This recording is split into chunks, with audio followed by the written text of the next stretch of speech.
सवाल है आपके सामने 21। मैंने कल आपको कोसाइन रूल पढ़ाया था मेरे भाई, कोसाइन रूल, ठीक है जी। कोसाइन रूल वो खत्म हो गया, कोसाइन रूल जो है मेरे प्यारे दोस्तों खत्म हो गया। तो आज की क्लास में हम उसी पर बेस जो है उससे आगे के क्वेश्चंस करेंगे। सवाल नंबर 21 एक सवाल है, ट्राइंगल एबीसी में ए बी बराबर सी, ए सी बराबर बी, सी बी बराबर एक। ट्राइंगल एबीसी है, एंगल ए एंगल बी का दुगुना है, तो कौन सा विकल्प सही है? मेरे भाई ये सवाल बहुत खतरनाक है। अगर आप इस सवाल को बेसिक से करोगे तो साइन रूल कोसाइन रूल सब लगाना पड़ेगा। ये सवाल सीपीओ के पेपर का पूछा हुआ है, बेसिक से बहुत टफ है भाई। एक ट्रायंगल की तीनों साइड दी हैं, ए B A C B C. सवाल में बोला है एंगल ए जो है एंगल बी का दुगुना है, ये कंडीशन है। तो कौन सा स्टेटमेंट सही है? यानी कि इन चार ऑप्शन में से कोई एक ऑप्शन ही यहां पर करेक्ट है, वही आपको बताना है कि कौन सा है। मेरे भाई मैंने एक बात बोली है कि अगर किसी सवाल में आपसे कोई थ्योरम पूछी जाए, एक थ्योरम है मेरे भाई, तो आपको ऐसे सवालों को सॉल्व करने की जरूरत नहीं होती। आप अपनी मर्जी से कोई भी वैल्यू लेके सॉल्व कर सकते हो। भाई इस सवाल में ट्राइंगल की साइड है स्मॉल ए स्मॉल बी स्मॉल सी। क्या आपको सवाल में कहीं भी यह बताया गया कि इस ट्राइंगल की भुजाओं का मान क्या है? बताएगा? नहीं बताया गया। बोला एंगल ए एंगल बी का दुगुना है, क्या आपको यह बताएगा कि एंगल ए कितना है एंगल बी कितना? नहीं बताएगा। यानी कि यह एक थ्योरम है जो किसी भी ट्राइंगल के लिए सत्य है। कोई भी ट्राइंगल जिसमें एंगल ए एंगल बी का दुगुना है, साइड में क्या रिलेशन होगा। तो आप अपनी मर्जी से जो आपको पसंद है कोई भी आसान से एंगल ले लीजिए। भैया मुझे ना 30-60 डिग्री की कहानी याद है। मैंने एंगल बी को 30 डिग्री मान लिया, तो मैंने एंगल ए को फिर 60 डिग्री करना पड़ेगा, ये मैंने मान लिया। अगर आपको पसंद नहीं है तो आप 45-90 कर लो। भैया मान लिया एंगल बी 45 डिग्री है, एंगल ए 90 डिग्री है, उससे भी हो जाएगा। तो भैया सवाल में जो कंडीशन लगा रखी मैं उस कंडीशन को गलत नहीं ठहराऊंगा, मैं उस कंडीशन को गलत नहीं ठहराऊंगा, ठीक है जी। लेकिन मैं अपनी मर्जी से कोई भी वैल्यू रख सकता हूं। जैसे आपके सामने भैया ये ट्राइंगल है एबीसी, सवाल में बोला है कि भाई ऐसा ट्राइंगल बनाओ जिसमें एंगल ए एंगल बी का दुगुना हो। यानी कि अगर मैंने एंगल बी को 30 डिग्री मान लिया तो एंगल ए दुगुना आएगा। 30 डिग्री का दुगुना 60 डिग्री का, यही सवाल की कंडीशन थी। आप बोलोगे हाँ सर, तो तीसरा एंगल क्या बचेगा? 90। और आपको पता है कि 30-60-90 साइड का रेशियो 1√3 होता है। 30 डिग्री के सामने 1, 60 डिग्री के सामने √3 और 90 डिग्री के सामने 2, जो मैं आपको पहले ही पढ़ा चुका हूं। ये बोला है भैया ये साइड आपकी स्मॉल है वर्टेक्स ए के सामने, बी के सामने आपकी स्मॉल बी है, ये साइड आपकी स्मॉल सी है वर्टेक्स सी के सामने। तो मेरा ना मेहनत बच गया, मेरा काम बच गया। मैं भैया यहां पे साइन रूल लगाता, कोसाइन रूल लगाता, त्रिकोणमिति लगाता, कितना टफ होता। तो जब सवाल में जनरल थ्योरम ही पूछा गया, भाई ये तो बताया नहीं गया साइड का मान क्या, एंगल का मान क्या, कुछ भी मान लो अपनी मर्जी से। बी 30 ले लिया, ए 60 ले लिया, और मेरे दोस्तों इस साइड का रेशियो बन गया इजीली। आपको पसंद नहीं है, आप एंगल बी को 45 मानो, ए 90 आ जाएगा, वहां से भी सेम आंसर आएगा। अब रख के देखो, जो ऑप्शन सेटिस्फाई हो गया, जिस ऑप्शन में left hand side right hand side बराबर आ गया, वही आपका आंसर होगा मेरे भाई, ठीक है ना। तो यहां रख के देखते हैं। ए का मान है भाई √3 का स्क्वायर 3, बी का मान है 1 का स्क्वायर 1 प्लस एसी, एसी यानी कि 2√3, 3 बराबर 1 प्लस 2√3 गलत है। ये भी गलत हो जाएगा कि ये पॉजिटिव आएगा नेगेटिव आएगा, ये भी गलत होगा बेटा। ये पॉजिटिव आएगा, घटाएंगे नेगेटिव आएगा। ये देखो ए स्क्वायर बराबर B square minus B C, ये भी नेगेटिव आएगा, गलत है भाई। अगर ए का मान √3 लूंगा, √3 का स्क्वायर 3, बी का मान यहां पे 1 है, 1 का स्क्वायर 1, 1 में से अगर मैं बीसी घटाऊंगा तो 2, नेगेटिव हो गया ना, पॉजिटिव। यानी कि 3 ऑप्शन गलत हो गए, तो चौथा वाला सही आएगा, यही आंसर है। चाहे करके देख लो। ए का मान √3 है, √3 का स्क्वायर 3, ए का मान मेरे भाई यहां पे √3 है, √3 का स्क्वायर 3, बी का मान है 1 का square 1 plus B C, B का मान 1 है, सी का मान 2 है, तो 3 बराबर 3 यहां सेटिस्फाई हो रहा है, डी ऑप्शन आंसर है। ये हो गया सवाल। तो देखो वैसे तो सवाल हद से ज्यादा टफ है। ये वो सवाल है जो बोर्ड के पेपर में 10 नंबर का आएगा लॉन्ग क्वेश्चन में, लेकिन हम तो नौकरी की तैयारी कर रहे हैं, हमें जल्दी निपटाना है, ऐसे ही करना पड़ेगा।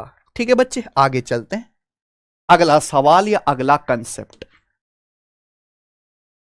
ठीक है जी। अगला सवाल, सब लोग अपनी कॉपी में हेडिंग डालेंगे special case in isosceles triangle. Special case in isosceles triangle.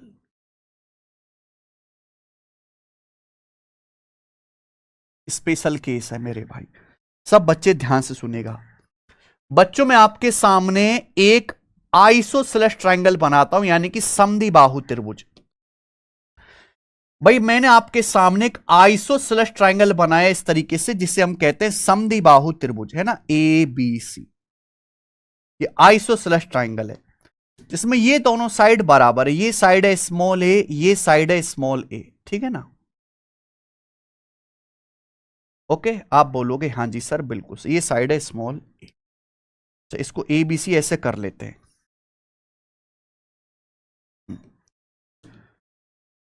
मान लिया कि ये वाला वर्टेक्स ए है, ये वाला वर्टेक्स बी है, और ये वाला वर्टेक्स सी है। तो ये है मेरे दोस्त, ये दोनों साइड बराबर है। ये साइड भी स्मॉल ए है, ये साइड भी स्मॉल ए, दोनों बराबर है। ये वर्टेक्स सी है, वर्टेक्स सी के सामने की साइड ये है बच्चों स्मॉल सी, वर्टेक्स सी के सामने की साइड ये स्मॉल सी है। अब मेरे दोस्तों ध्यान से सुनेगा, अगर किसी भी आइसोसेलेस ट्राइंगल में एक सीवियन खींची जाए, यहां दोनों बराबर साइड मिलती है, ये दोनों साइड बराबर हैं एसी और ये बीसी, पॉइंट सी पर मिलते हैं। अगर यहां से एक सीवियन खींच दिया जाए बच्चों, अगर पॉइंट सी से ट्राइंगल की एक सीवियन खींच दिया जाए सी डी, मान लीजिए सीवियन की लंबाई जो है वो एक्स है।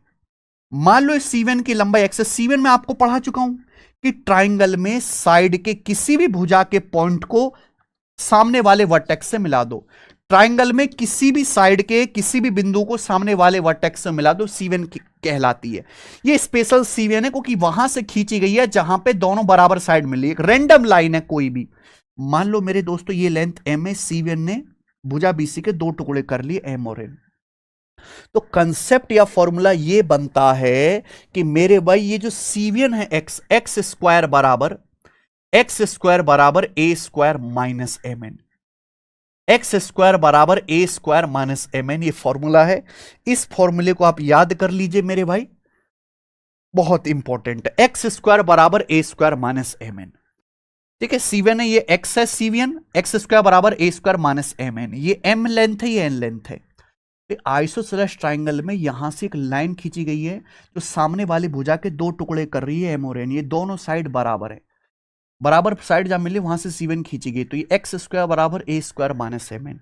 अब इस पे सवाल आता है। सवाल क्या आता है मेरे भाई, ये देखिए सवाल नंबर 22। समझो बच्चों, आपके सामने एक चित्र दिया गया है। इस डायग्राम में ए बी ए सी 8 है, बीसी की लंबाई 11 है, बीडी 7 है, एडी का मान क्या होगा।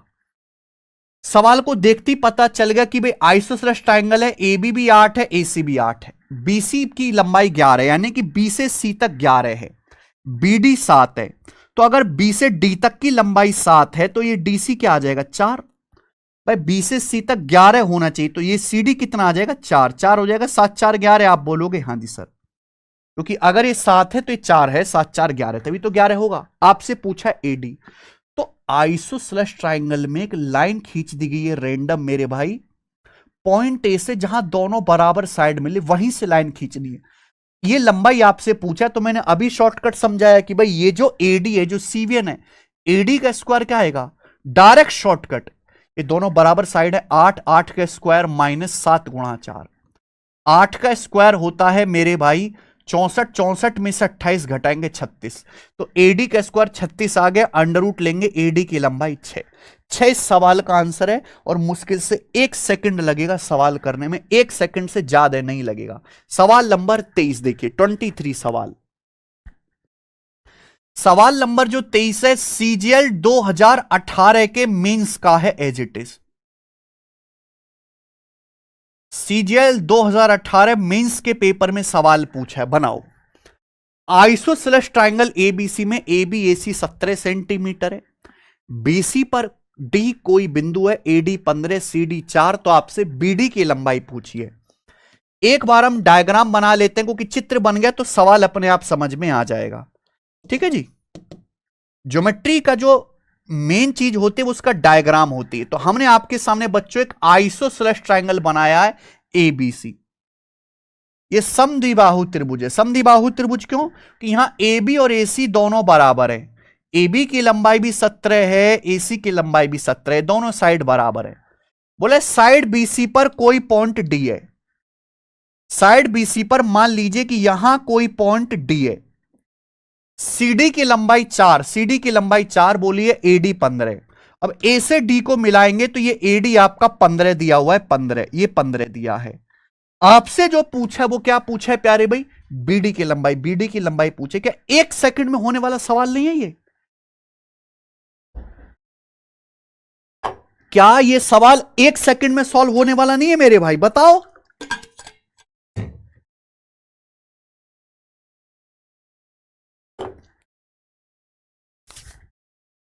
हाँ जी भाई, आइसोसेलेस ट्राइंगल में, समद्विबाहु त्रिभुज में, यहां दोनों इक्वल साइड मिल रही है। यहां से एक C1 खींची गई है AD, जिसकी लंबाई है 15। तो इस C1 का स्क्वायर क्या आएगा मेरे भाई? 15 का स्क्वायर बराबर, अभी ये दोनों इक्वल साइड है, 17 का स्क्वायर माइनस, सीधा फॉर्मूला है। C1 ने साइड के दो टुकड़े कर दिए, BD और CD, माइनस BD गुणा CD की लंबाई 4 है, 4 है मेरे भाई, ये इधर आएगा। 4 गुणा BD आ जाएगा लेफ्ट साइड में। अभी 17 के स्क्वायर में से 15 का स्क्वायर घटाएंगे, 17 के स्क्वायर में से 15 का स्क्वायर घटाएंगे भाई, तो कितना आएगा? 17 का स्क्वायर माइनस 15 का स्क्वायर 8 का स्क्वायर होता है। 17 15 8 888 है। 17 के वर्ग में से 15 का वर्ग घटाएंगे तो 8 का वर्ग आ जाएगा। 8 का वर्ग 64, 64 आ गया। 4 से 64 कट जाएगा 16 बार, तो BC की लंबाई 16 आ गई और ये सवाल का आंसर है। और ये मींस का सवाल अगर कंसेप्ट पता है तो 1 सेकंड से ज्यादा नहीं लगा करने में। खत्म हो गया इसी के साथ ये टाइप खत्म। आगे चलते हैं मेरे दोस्तों।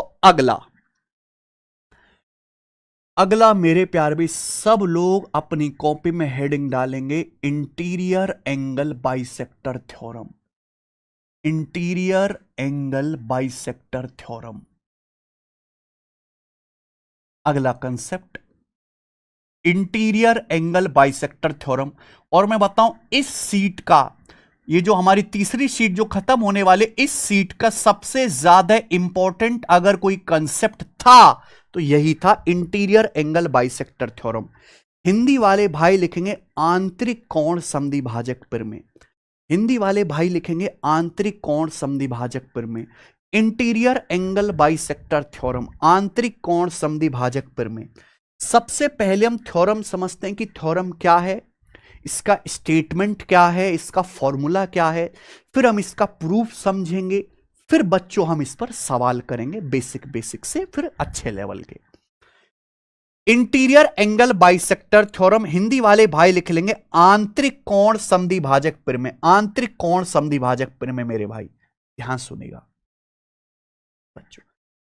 मान लीजिए बच्चों, मैंने आपके सामने एक ट्राइंगल बनाया, ट्राइंगल ABC। हमने स्टूडेंट आपके सामने एक ट्राइंगल बनाया, ट्राइंगल ABC, ट्राइंगल ABC।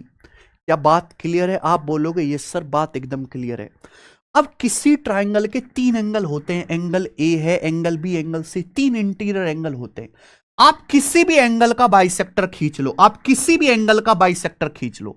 हर ट्राइंगल में 3 एंगल होते हैं, किसी भी एंगल का बाइसेक्टर खींच लो। जैसे मैंने ये एंगल A का बाइसेक्टर खींच लिया बच्चों, जैसे हमने ये एंगल A का बाइसेक्टर खींचा, तो ये जो लाइन है AD, ये जो लाइन है AD, ये एंगल BAC का बाइसेक्टर है, कोण BAC का समद्विभाजक है। AD is angle bisector of, AD is angle bisector of, ये वाला जो पूरा एंगल है एंगल BAC, एंगल BAC का बाइसेक्टर है।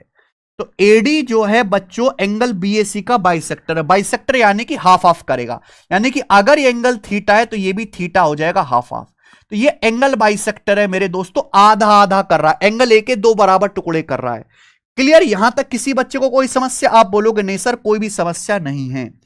अब मेरे भाई कंसेप्ट को बड़े प्यार से समझिएगा, जो मैं आपको बताना चाह रहा हूं कंसेप्ट को। कंसेप्ट क्या है कि अगर किसी भी ट्राइंगल में आप किसी भी एंगल का बाइसेक्टर खींचेंगे, जैसे मैंने यहां पे एंगल A का बाइसेक्टर खींचा, तो एंगल A बनाने वाली साइड का जो रेशियो है, ये angle bisector bisector opposite side के, साइड बीसी के दो टुकड़े कर रहा है, एक टुकड़ा बीडी हो गया, एक टुकड़ा डीसी हो गया। तो कंसेप्ट ये कहता है कि ये एंगल बाइसेक्टर अपोजिट साइड को उसी रेशियो में डिवाइड करेगा, एंगल बाइसेक्टर अपोजिट साइड को, यानी कि एंगल ए के सामने वाली भुजा बीसी को उसी सेम अनुपात में डिवाइड करेगा जिस रेशियो में एंगल बनाने वाली भुजा होंगी। यानी कि जो एंगल बनाने वाली साइड का रेशियो होगा, ये एंगल बाइसेक्टर अपोजिट साइड को उसी रेशियो में डिवाइड करेगा। समझ में आया? नहीं समझ में आया होगा, समझते हैं मेरे भाई। देखिए, मैंने एंगल ए का बाइसेक्टर खींचा, कोण ए का, तो एंगल ए बनाने वाली भुजा कौन सी? ये साइड है ए बी, ये साइड है ए सी। ये एंगल ए बनाने वाली साइड ये दोनों है ना, ये ए बी और ए सी। तो इन एंगल बनाने वाली साइड का जो रेशियो होगा ए बी बटे ए सी, ए बी बटे ए सी मेरे दोस्तों, वो बराबर होगा, किसके बराबर होगा भाई? एंगल बनाने वाली साइड का रेशियो वही होगा जिस रेशियो में एंगल बाइसेक्टर डिवाइड करेगा। ये एंगल बाइसेक्टर खींचा मैंने, एंगल बाइसेक्टर ने अपोजिट साइड के दो टुकड़े कर दिए, बीडी और डीसी। अच्छा, एबी के नजदीक बीडी है, एसी के नजदीक डीसी है, तो ऐसे ही लिखना है, एबी के नजदीक बीडी है, एसी के नजदीक डीसी है। ये है मेरे भाई इंटीरियर एंगल बाइसेक्टर थ्योरम। ये मेरे दोस्तों इंटीरियर एंगल बाइसेक्टर थ्योरम है। इससे अपनी कॉपी में लिख लीजिए बच्चे। सबको समझ में आया? यानी कि किसी भी ट्रायंगल में अगर आप एंगल बाइसेक्टर खींचेंगे तो एंगल बाइसेक्टर अपोजिट साइड को उसी रेशियो में डिवाइड करेगा जिस रेशियो में एंगल बनाने वाली साइड होंगी। मैंने एंगल ए का समद्वि भाजक खींचा, तो जो ए बी ए सी का, एंगल ए बनाने वाली भुजा ए बी ए सी, जो ए बी ए सी का रेशियो होगा उसी रेशियो में ये बी डी डी सी भी डिवाइड होगा। बच्चों समझ आ गया? मान लीजिए मेरे भाई कि भैया ये एक ट्रायंगल है जिसमें ये वाली साइड आपकी 15 सेंटीमीटर है ए बी, और ये वाली जो भुजा है आपकी 24 सेंटीमीटर है ए सी, 24 सेंटीमीटर। तो मुझे बताओ बीडी से डीसी का रेशियो क्या होगा? बीडी डीसी का रेशियो क्या होगा? तो देखो 3 से कट रहा है, 3 पंजे 15, 3 अट्ठे 24। अगर एंगल बनाने वाली साइड का 3 पंजे 15, 3 अट्ठे 24, 5 8 का रेशियो है, तो बीडी से डीसी का रेशियो भी 5 8 आ जाएगा। बात खत्म। ठीक है प्यारे बच्चों, आप बोलोगे यस सर बिल्कुल सही, समझ गया। तो एंगल बाइसेक्टर अपोजिट साइड को उसी रेशियो में डिवाइड करता है जिस रेशियो में एंगल बनाने वाली साइड होती हैं, जिस रेशियो में एंगल बनाने वाली साइड होती हैं। समझ में आ गया? आप बोलोगे यस सर, अच्छी तरीके समझ में आ गया, ये एंगल बाइसेक्टर है।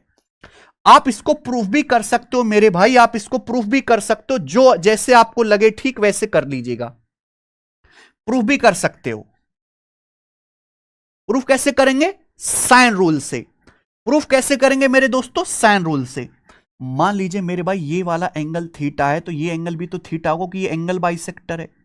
अब ये सीधी रेखा है, अगर ये वाला एंगल एल्फा है तो ये एंगल क्या होगा? 180 डिग्री माइनस एल्फा, क्योंकि सीधी रेखा मतलब टोटल 180 डिग्री होना चाहिए, 180 डिग्री माइनस एल्फा। आप बोलोगे हाँ सर। अब इस ट्रायंगल को ध्यान से देखो, इस ट्रायंगल में साइन रूल लगा सकते हैं। साइन रूल ये कहता है कि किसी भी ट्रायंगल में साइड का जो रेशियो होता है वो अपोजिट एंगल के साइन के रेशियो के बराबर होता है। ये साइन रूल में पढ़ा चुका हूं कि किसी त्रिभुज में भुजाओं का रेशियो अपोजिट जो एंगल बनते हैं उनके साइन के रेशियो के बराबर होता है। अब जैसे यहां पे दो एंगल दिए, ये एल्फा और ये थीटा, ये बाइसेक्टर है, आधा आधा हो जाएगा। इन्हीं के सामने की भुजाओं की बात करनी है। इस ट्रायंगल को देखो, ट्रायंगल एबीडी को, ट्रायंगल एबीडी को देखो, ये भुजा एबी है, एबी के सामने क्या है? एल्फा। एबी के सामने क्या है बच्चों? एल्फा। भाई ये साइड एबी है, एबी के सामने क्या है? एल्फा। तो ये एबी के सामने एल्फा, इसका साइन साइन एल्फा। ये बताओ, ये साइड है बीडी, बीडी के सामने क्या है? थीटा। ये साइड है बीडी, बीडी के सामने क्या है मेरे प्यार? भी थीटा, साइन थीटा। आप बोलोगे यस सर बिल्कुल सही। तो ए बी बटे बी डी बराबर क्या आ जाएगा? साइन एल्फा बटे साइन थीटा। ये आ गया। अभी इस ट्राइंगल में जब मैंने साइन रूल लगाया तो ये हो गया। इस वाले ट्राइंगल में जब मैंने साइन रूल लगाया, क्लियर है? अब इस वाले ट्राइंगल को देखो आप लोग, इस वाले ट्राइंगल को देखो मेरे भाई, इस ट्राइंगल को। इस ट्राइंगल में ये वाली साइड AC है और इसके सामने का एंगल है 180 डिग्री माइनस एल्फा। ये साइड AC है, AC के सामने का एंगल है 180 degree minus alpha, 180 degree minus alpha. बोलो हाँ कि ना? आप बोलोगे हाँ जी सर। ऐसे ये साइड CD है, CD के सामने का एंगल है थीटा। ये साइड CD है, CD के सामने का एंगल है थीटा। तो जो साइड का रेशियो होगा वही अपोजिट एंगल के साइन का रेशियो होगा मेरे भाई। यही बात है, आप बोलोगे हाँ सर। त्रिकोणमिति में एक नियम आता है कि साइन 180 डिग्री माइनस अल्फा है। Sine 180 degree minus alpha, 180 degree पे कोई चेंज नहीं होता, साइन का साइन ही रहता है। सेकंड क्वाड्रेंट में 180 डिग्री माइनस अल्फा पॉजिटिव होता है साइन। तो जो साइन 180 डिग्री माइनस अल्फा है ये साइन अल्फा ही होता है बेटा। साइन 180 डिग्री माइनस अल्फा ही साइन अल्फा ही होता है, नीचे साइन थीटा। यानी कि साइन अल्फा बटे साइन थीटा के ही बराबर आ गया। बोलो हाँ कि ना। तो मैंने इस वाले ट्राइंगल में और दोस्तों इस वाले ट्राइंगल में, दोनों ही ट्राइंगल में साइन रूल लगाया, साइन रूल। अब ये भी साइन अल्फा बटे साइन थीटा है, ये भी साइन अल्फा बटे साइन थीटा है। अगर दोनों ही साइड साइन अल्फा बटे साइन थीटा के बराबर है, अगर राइट साइड सेम है तो लेफ्ट साइड भी सेम होनी चाहिए। अगर राइट साइड सेम है तो लेफ्ट साइड भी सेम होनी चाहिए। यानी कि जो रेशियो ए बी से बीडी का होगा वही रेशियो सेम एसी से सीडी का भी होगा। वही रेशियो सेम एसी से सीडी का भी होगा, है ना। अगर राइट साइड सेम है तो लेफ्ट साइड भी सेम होगी। जो ए बी से बीडी का रेशियो वही एसी से सीडी का रेशियो। बोले हाँ। अब बताओ, एसी को नीचे ले आते हैं, बीडी ऊपर चला जाएगा। मैं एसी को नीचे ले आता हूं तो क्या आएगा, ए बी बटे एसी, ए बी बटे एसी। बीडी चला जाएगा ऊपर, बीडी बटे सीडी। क्रॉस मल्टीप्लाई भी तो सेम करना है, क्रॉस मल्टीप्लाई तो सेम करना। और यही तो एंगल बाइसेक्टर थ्योरम है। ए बी बटे एसी बराबर BD by DC, A B बटे एसी बराबर बीडी बाई डीसी, यही एंगल बाइसेक्टर थ्योरम है।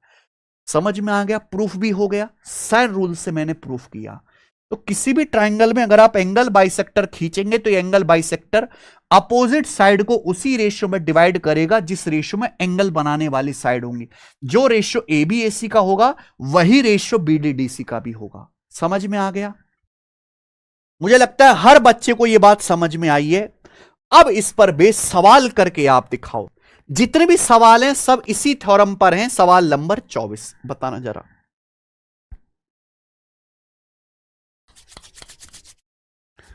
एज इट इज पेपर का पूछा हुआ सवाल है स्टूडेंट्स, करके बताओ जल्दी से।